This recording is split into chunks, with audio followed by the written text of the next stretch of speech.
Vamos lá, Braulio. Caio, vamos mudar de assunto um pouquinho. Eu tenho uma pergunta, assim, pontual para te fazer. Ah, é? Que é a seguinte. Existe um prazo, falando do luto, tá?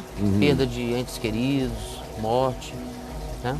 Outro dia até eu ouvi a Verusca, mulher do querido Boechat, falando disso. De como ela ficava ali no luto, entre a necessidade de atender mil coisas, porque a vida continuava e tinha até se intensificado em alguns aspectos, muito mais por causa da morte dele, Claro. e a necessidade da alma dela de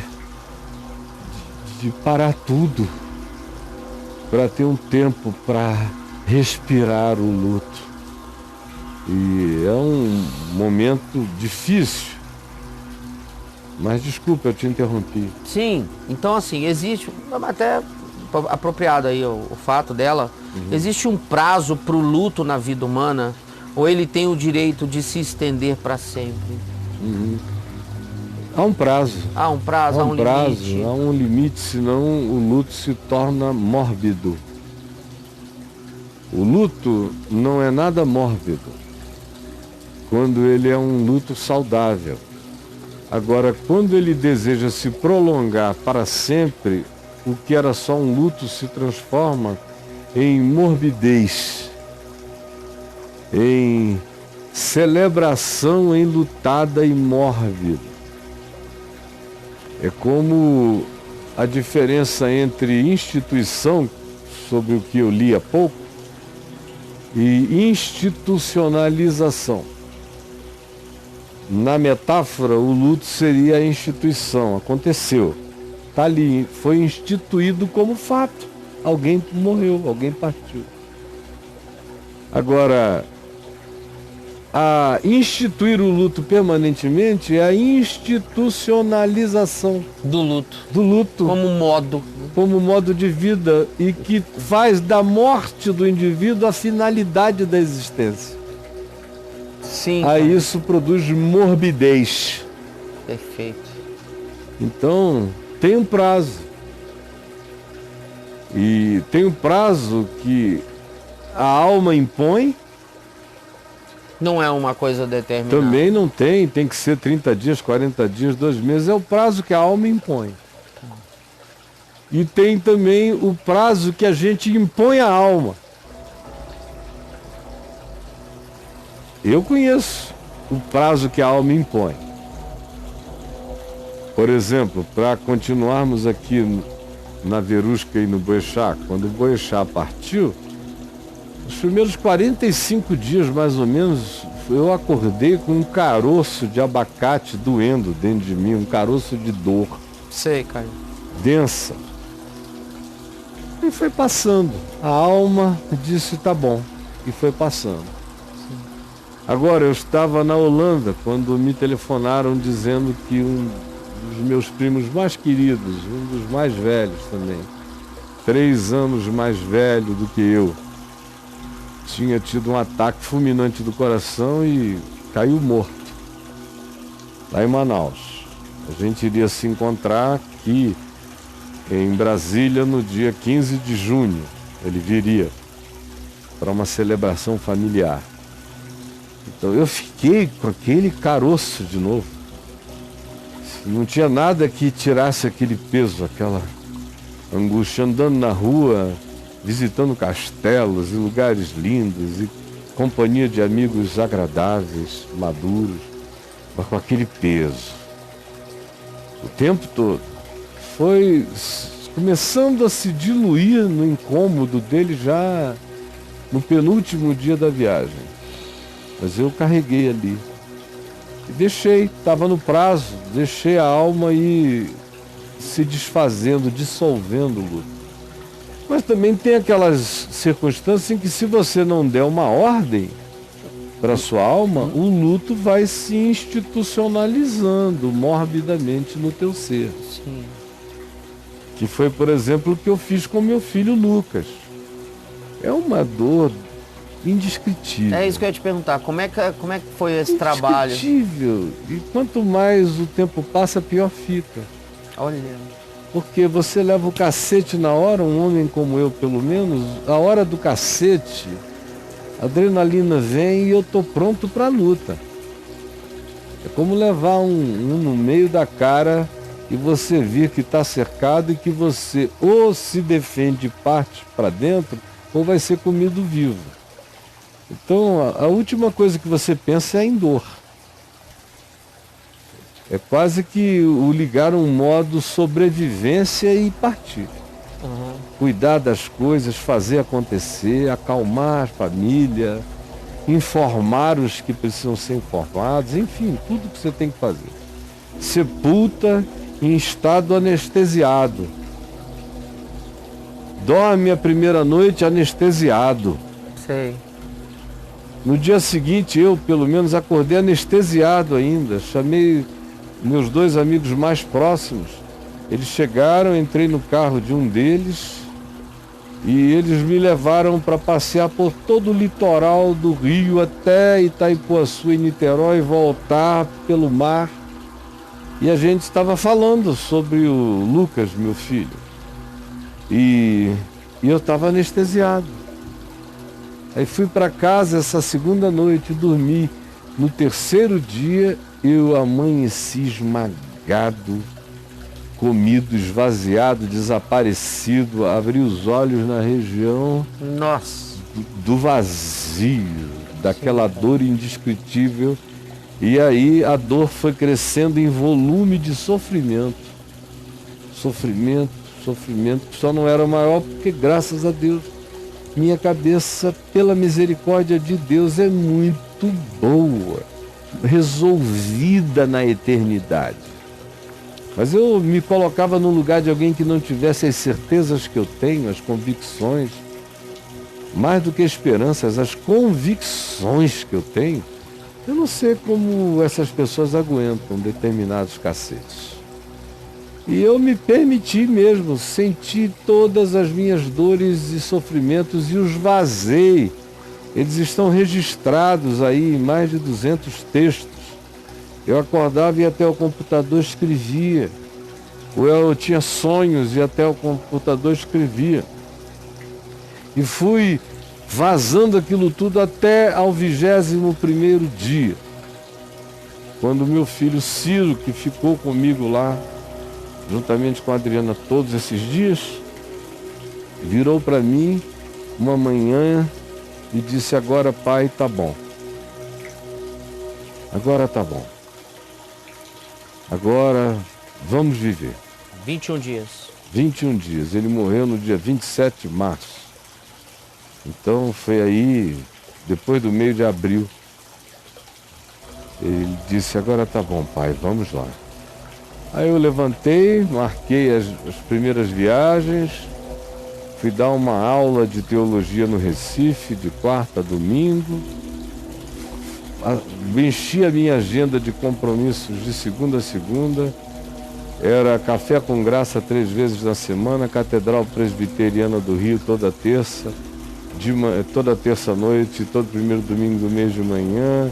Era a igreja congregacional, os pastores congregacionais lá com meu amigo Paulo Leite, e eram outros. Eu sei que era de manhã e à tarde eu atendia gente a tarde inteira, de manhã eu escrevia para trabalhar no site, e à noite pregava, e quando nós chegamos no mês de julho eu vim aqui a Brasília e comecei o caminho da graça e mudei para cá. Porque eu determinei, minha mente determinou sobre a minha alma, minha consciência de saúde determinou pela fé sobre as emoções da minha dor que o tempo tinha chegado ao fim. Do contrário, o que era um luto saudável se transformaria em mórbido. E tudo que é mórbido é adoecedor, é destruidor da saúde de ser. E aí, Bruno? É uma decisão. Tudo é decisão, brother. Não existe nada que não seja decisão. Nada. Ou a gente decide, ou a existência decide contra nós. Mas a gente tem que decidir. Olha. Se alguém quer ser meu discípulo. A si mesmo se negue, tome a sua cruz e siga-me. Nada podia ser uma síntese de tantas decisões conjuntas do que esse convite de Jesus para que nós decidamos ser dele e segui-lo. É um convite à decisão. O tempo todo. Só depende da pessoa. E não adianta transferir, faz-me querer, te querer. Olha. Não, meu irmão, decide e vai. Com emoção, sem emoção, a consciência foi esmagada pela verdade, levanta e anda. Em nome de Jesus. Caraca. Cai uma curiosidade. Naquele livro, né, Tieta do Agreste, Jorge Amado, tem uma personagem que é irmã da Tieta, né, e que é uma ilutada mórbida eterna, né? E o nome dela é Perpétua. Perpétua. Perpétuo socorro. Ela é a Perpétua. Que aí são aqueles que perpetuam o socorro que nunca se torna libertador. Perpétuo socorro. Se torna uma coisa mórbida. Olha isso. E eu conheci já muita gente que viveu e vive de morbidez, que não é moleza. Já contei aqui a história de um dos homens mais ricos da minha terra. O filho era meu amigo e morreu num acidente de moto. E ele cultuou o luto daquele filho o resto da existência. Nossa. O garoto tinha 18. Eu me lembro do meu pai há alguns anos, enquanto meu pai vivia, portanto antes de 2007, me pedir para visitar esse amigo comum no Rio, que era da idade do meu pai, para visitá-lo, porque já 46, 47 anos, 40 anos tinham passado, e ele não conseguia fazer outra coisa senão chorar a morte daquele filho. Nossa. Ele chegou a escrever um livro dessa grossura, preto, parecia uma Bíblia, que ele dava para todo mundo com quem ele encontrava, dizendo: esse é o livro da vida do meu filho e também da vida que ele não viveu. Era um negócio adoecedor. E o outro filho, o mais novo, coitado, nunca mais teve existência pessoal. Depois da morte do irmão mais velho, ele passou a inexistir, porque toda a projeção do homem se voltava para o culto àquele sofrimento, a adulação mórbida daquele luto perpétuo. Caio, trágico. Essa relação com o luto, ela tem uma variação de acordo com a causa mortes? Por exemplo, um suicídio altera uma morte acidental? Olha, tudo depende. A idade? Tudo depende da consciência do enlutado. Se você tem uma boa consciência para com você mesmo e para com aquele que partiu, você tem muito mais poder de determinar a hora do luto. Parar. Tá.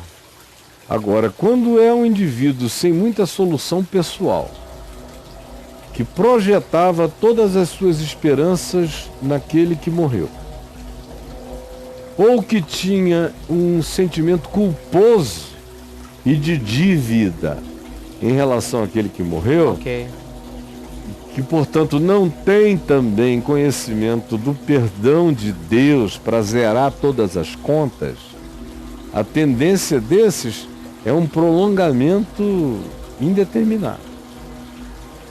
E aí, quando a minha intervenção acontece no Evangelho, é aquela que faz parar o luto pela certeza do perdão de Deus ao pai culposo, à mãe culposa, ao filho culposo, que às vezes diz: mas eu deixei de fazer, eu não disse a ele que eu tinha perdoado, ele saiu e a gente estava brigado, ele nunca voltou.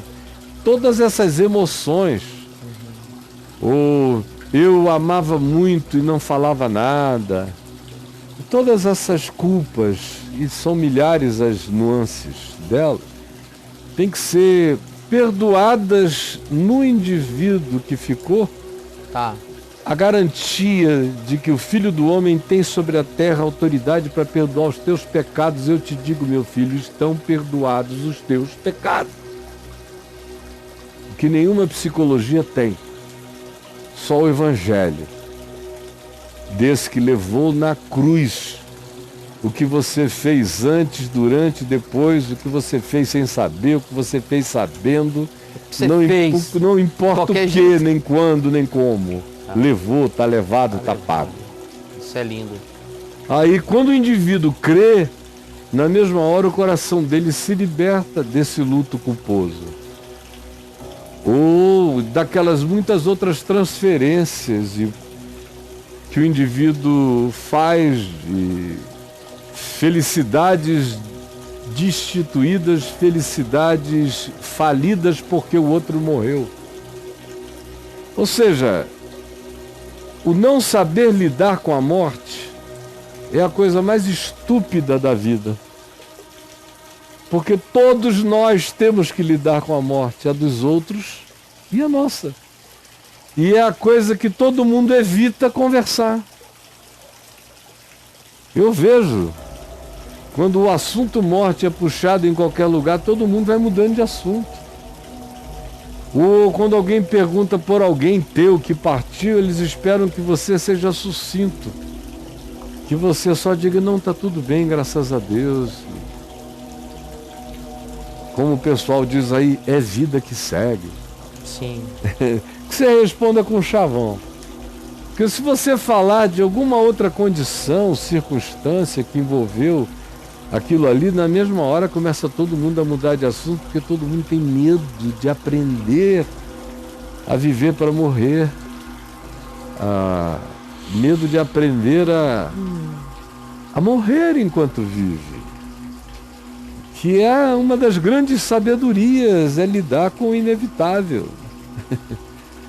Com a única certeza. Olha bem aqui para mim, cara, eu não sei quando, mas pode ter certeza que será. Se vocês todos estiverem vivos, vai chegar um dia que a Adriana vai chamar vocês todos para velarem o meu corpo aqui ou em algum lugar, mas vai ser. E daí? Foi assim com todo mundo. Por que eu não trataria daquilo que é completamente certo? E que constitui uma das fobias que mais atrapalham o viver. E a liberdade de viver, de amar, de fazer, de pensar, porque enquanto você exclui uma dimensão tão importante da vida, da sua referência reflexiva para existir, você está fazendo um aleijão de algo que não é uma possibilidade, nem uma premissa razoável, é um fato estabelecido. Se eu penso na vida sem incluir fatos estabelecidos como a morte, eu já não enxergo bem a existência, ou praticamente não a enxergo. De modo que é uma questão epistemológica incluir a morte no meu olhar. E Jesus, a chave hermenêutica, ensina a gente a fazer isso. Olha que lindo.